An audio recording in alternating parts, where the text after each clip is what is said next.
Ja som presvedčený o tom, že sa sudca, ktorý samozrejme čírou náhodou je spolužiakom pána advokáta Kubinu, je to číra náhoda, dopustil možno aj nejakého trestného činu ohýbania práva.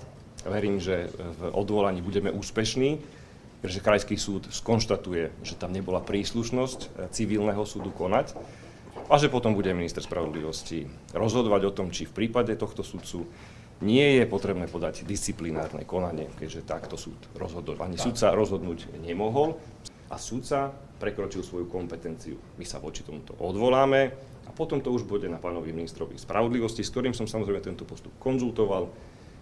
Pozrie sa na to a je vysoká pravdepodobnosť toho, že ak bol porušený zákon kompetentným sudcom, ktorý je čírou náhodou samozrejme spolužiakom z krúžku pána Kubinu, tak voči nemu bude disciplinárne sa konať, ak nejaké veci porušil, pretože zákon ozaj tu platí pre všetkých. A ja Pýtajte sa mňa, nie, ja musím odpovedať, ale to hovorí súdca Šanko, ktorým sa zastrešujete. Ja som tu neprišiel odpovedať na vaše otázky, ja som sem prišiel povedať to, čo ja uznám za vhodné. Ak sa rozhodnem odpovedať takouto cestou, tak to musíte rešpektovať. Potom ma sem nevolajte. Ja vám hovorím, či vám je 10 rokov vo väzení málo. No dobre, tak ja som presvedčený o tom, že ja som tu na otázky a vy ste tu na odpovede. Prosím, nenabúrajte tu teraz, pretože už mám ozaj pocit, že tu akýsi teraz ozaj, nie vy, ale akýsi tu liberálni dezoláti sa snažia spochybniť ešte aj postavenie polície. Filip, či si všimol, že Matúš Šutaj-Eštok nazval protestujúcich dezolátmi?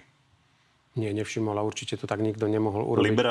Liberálni dezoláti povedal. Nepočul som to. Bol to na telo. Nepočul som to. A čo nám to hovoríte? Nemyslím, že mohol protestujúcich takto nazvať. My sme predsa povedali, že nikto z nás nebude protestujúcich nazývať slovami opice a neviem čo všetko ako minulá vláda. To nepovedal, povedal liberálny dezoláti. Takže nemyslím, že to myslel na protestujúcich ľudí, ktorí stoja na námestiach. Dobre, tak diváci si to vyhodnotia. Ak myslel politické strany, ktoré to organizujú, nech sa páči, ale nemyslím si, že myslel občanov a občianky. Nájdu si to ľudia v archíve. Hlas? Jasne.